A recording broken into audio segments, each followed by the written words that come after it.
täna sellest, mis on selle nädala värske teema ja see on ikkagi taas päevakorda tõusnud see biolisandite lisamine siis kütustesse.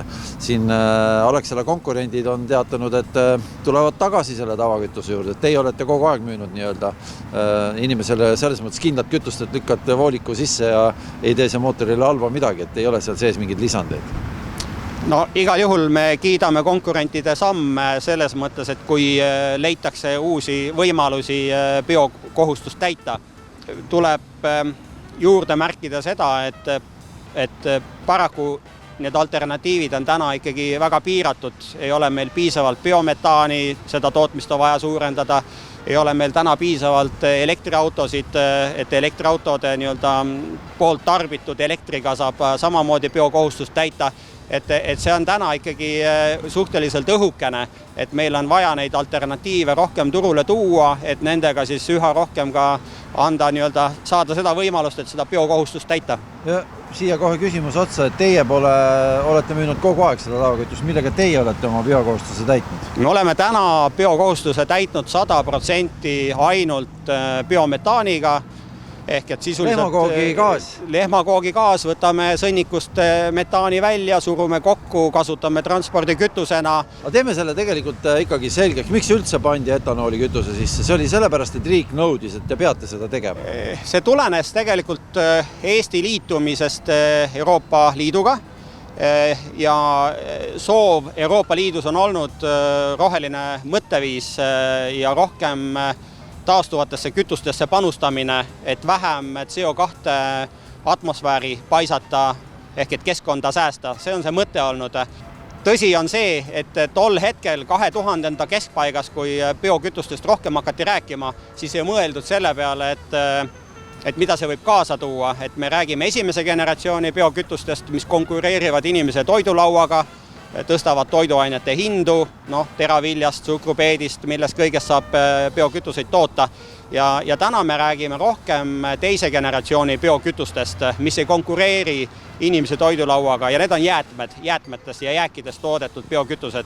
Ja hea näide loomasõnnik, mis iganes jäägid, jäätmed, millest saab biokütust toota, et see on see, kuhu täna panustatakse. Oluline on, et võtta ära konkurents inimese toidulauaga.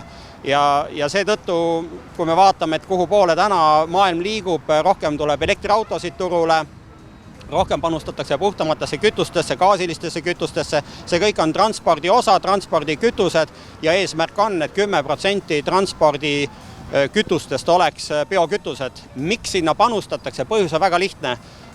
Transpordisektor annab kogu Euroopa CO2 heitmest 29% ja kui mõelda veel niipidi, et aastaks 2040 sõiduautode arv kahekordistub tänasega võrreldes ja kui võtta veel selline number, et maanteetransport üldse transpordisektoris tervikuna annab 72% kogu CO2 heitmest transpordi kogu sektorist, siis on see mõtlema panev ja kui mõelda, et autode arv kahekordistub, siis ei saa fossiilkütuste baasilt toimuda ja see on see põhjus, miks biokütustesse panustatakse ja miks on see kohustuslikuks tehtud siis Euroopa Liidus.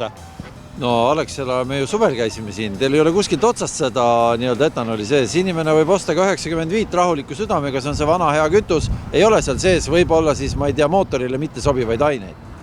Etanooli kõige suurem võib-olla puudus on see, et ta kütteväärtus on väiksem kui bensiinil ja kui millegi kütteväärtus on väiksem, auto vajab edasi liikumiseks energiat ja kui seda energiat seal sees ei ole, siis kütuse kulu suureneb, et väga palju on inimestel olnud sellist hirmu.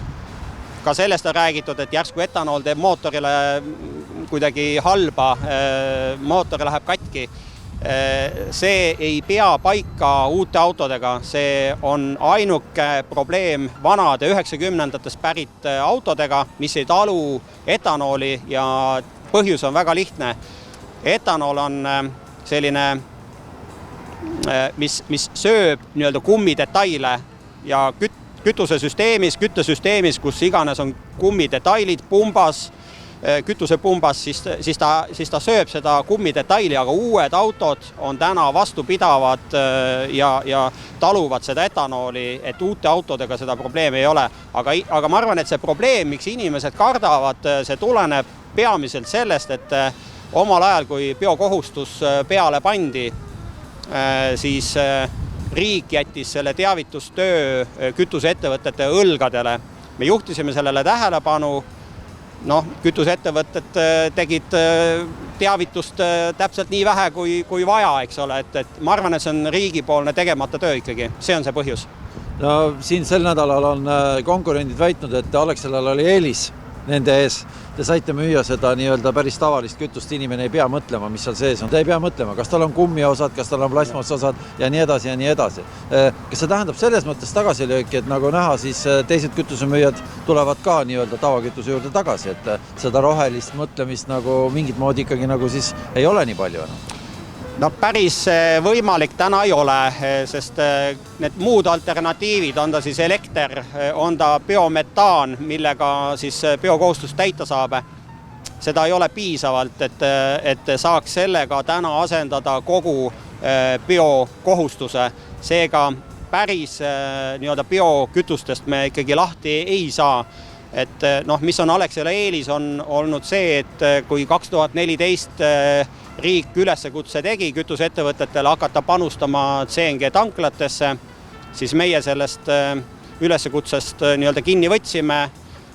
See on iga ühe nii-öelda enda valik olnud, et kes millesse on panustanud. Meie panustasime CNG tanklatesse, biometaani tootmisesse viimastel aastatel ja see on meile selle võimaluse andnud, et kui nüüd mõelda nagu niipidi, et etanooli ja biodiisli me peame importima välisriigist, see raha läheb välisriigi nii-öelda nendele tootjatele, kes siis biokütuseid toodavad, selle asemel, et mõelda, et meil on omal endal siin tooret, ressurssi, loomasõnnikut, millest biometaani toota, et kasutame selle ressursi ära, anname Eesti inimestele tööd, ärme vii seda raha Eestist välja ja sellega suurendame oma enda energiasõltumatust, kui meil on oma enda kütus, mida me Eestimaal toodame ja kui see säästab keskkonda ja tarbija rahakotti, siis see on suurepärane kombinatsioon.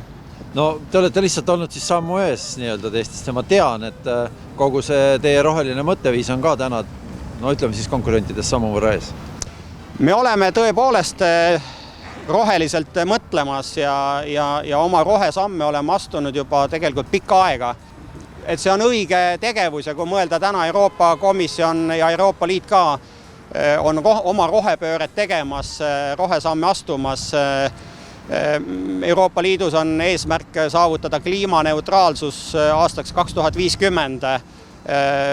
Alexela on võtnud oma eesmärgiks saavutada kliimaneutraalsus oma enda tegevusega aastaks 2030. Märksa varem. 20 aastat varem ja põhjus ju, miks me seda teeme. Me ise tunneme, et see on õige tegevus.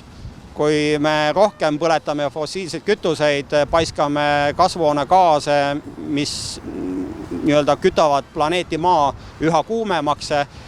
Me tahame, et meie lastel, meie tulevastel põlvedel oleks koht, kus elada ja tunne on, et see on igati õilis ja õige tegevus, et miks me peaks neid samme astuma.